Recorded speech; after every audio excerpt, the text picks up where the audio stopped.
কেন্দ্রীয় বাজেট 2025 নিয়ে আলোচনার গত দুই পর্বে আপনাদের জানিয়েছিলাম কোন কোন জিনিসের দাম বেড়েছে বা কমেছে, কোন কোন দপ্তরে কত টাকা বরাদ্দ করা হয়েছে, কারা কারা বঞ্চিত হয়েছে এবং এর ফল কি হতে পারে, ইনকাম ট্যাক্স বা আয়করে কি বদল আনা হয়েছে এবং আপনার বিভিন্ন লগ্নি নিয়ে কি করতে চায় কেন্দ্রীয় সরকার। প্রথম পর্বে আপনাদের জানিয়েছিলাম যে এই বাজেটকে খুব ছোট করে 5টি অ্যালফাবেটে বর্ণনা করা যায়, BIHAR, বিহার। নির্মলা সীতারামন সারা দেশের বাজেট পেশ করেছেন, না শুধু বিহারের, তা বোঝা দুষ্কর। বিহার ঠিক কি কি পেয়েছে মোদী সরকারের বাজেটে শুনলে আপনার চোখও কপালে উঠবে। আপনি শুধু ফিরিস্তি শুনুন বিহারকে ঠিক কি কি দেওয়া হয়েছে এই বাজেটে, যার পর আপনার মনেও প্রশ্ন জাগবে যে নরেন্দ্র মোদী ভারতের প্রধানমন্ত্রী না বিহারের। বিহারের জন্য মাখানা বা ফক্সনাট বোর্ড তৈরি করা হবে, একটি ফুড টেকনোলজি বিজনেস এন্ড ম্যানেজমেন্টের জাতীয় ইনস্টিটিউট তৈরি করা হবে, সেখানে গ্রিনফিল্ড এবং ব্রাউনফিল্ড এয়ারপোর্ট তৈরি করা হবে, পশ্চিম কোসি ক্যানাল প্রজেক্ট, IIT পাটনার পরিকাঠামো বৃদ্ধি, 3টি expressway, power plant, heritage corridor, খেলাধুলোর পরিকাঠামো সমেত প্রায় 60,000 কোটি টাকা শুধু বিহারের ওপর ঢালছে কেন্দ্র।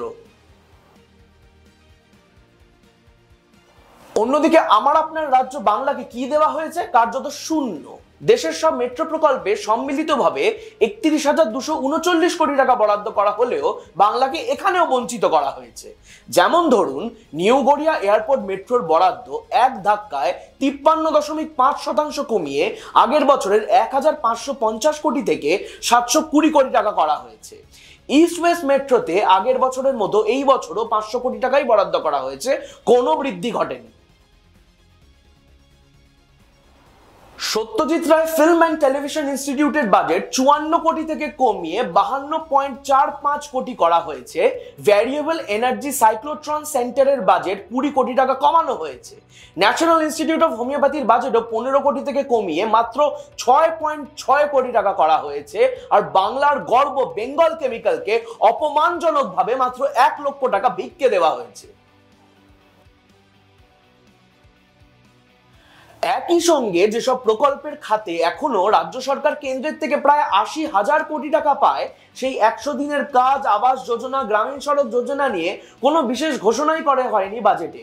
অর্থাৎ চোখে আঙুল দিয়ে দেখিয়ে দেওয়া হয়েছে যে বাংলা নয়, বিহারকেই ভালোবাসে বিজেপি। ভোট বড় বালাই বাবু মশাই, পাল্টিবাজ নীতিশ কুমারের সঙ্গে সরকার টিকিয়ে রাখতে জান কবুল করে দেবেন মোদী সাহেব, কিন্তু বাংলার মানুষ ঝড়ে বন্যায় ডুবে গেলেও একটা টাকাও দেবে না কেন্দ্র। একইভাবে প্রথম ভিডিওতে আপনাদের জানিয়েছিলাম ঠিক কিভাবে কিছু ক্ষেত্রকে বঞ্চিত করছে মোদী সরকার। আজ এরকম আরো কিছু ক্ষেত্রের কথা বলবো যেগুলির বঞ্চনা শুনলে আপনিও অবাক হয়ে যাবেন। 2021-22 সালে রেজিস্ট্রার জেনারেল অফ ইন্ডিয়া বাজেটে বরাদ্দ পেয়েছিল 3,768 কোটি টাকা, যা এবার কমিয়ে মাত্র 575 কোটি টাকা করা হয়েছে, যার অর্থ পরিষ্কার এবছরও হবে না জনগণনা বা সেন্সাস, কারণ এত কম টাকায় সারা দেশে জনগণনার কাজ করা অসম্ভব। সেন্সাস করে ন্যাশনাল পপুলেশন রেজিস্টার আপডেট করতে সরকারের 12,000 কোটি টাকা খরচ। এবার না হলে পরের বছরকে ধরলে 5 বছর পিছিয়ে যাবে জনগণনা, যার ফল দেশের অর্থনীতি, সমাজ ব্যবস্থার ওপর হবে মারাত্মক। গত বাজেটে সার বা ফার্টিলাইজারে ভর্তুকি ছিল 1,71,000 কোটি, যা এবার কমে 1,67,000 কোটি টাকা করা হয়েছে। পাশাপাশি 100 দিনের কাজ প্রকল্প বা Mahatma Gandhi national rural guarantee স্কিমে 1টি টাকাও বরাদ্দ বাড়েনি। আবার প্রত্যেক নির্বাচনেই মোদী সাহেবের বিনামূল্যে চাল গম দেবার প্রতিশ্রুতির বাজেটেও আগেরবার বরাদ্দ ছিল 2,05,000 কোটি, কিন্তু এবার তা 2,000 কোটি কমে গেছে। 2012-13 সালের বাজেটের 4.76% শিশু সম্পর্কিত দপ্তর এবং প্রকল্পের জন্য বরাদ্দ ছিল, যা এবারের বাজেটে মাত্র 2.29% গিয়ে ঠেকেছে। গত বাজেটে 14,500 কোটি টাকা বরাদ্দ ছিল LPG ভর্তুকিতে, যা এবার 12,000 কোটি, অর্থাৎ 2,500 কোটি কম। তাহলে বুঝলেন আর কোন কোন বিভাগকে বঞ্চিত করা হয়েছে এই বাজেটে।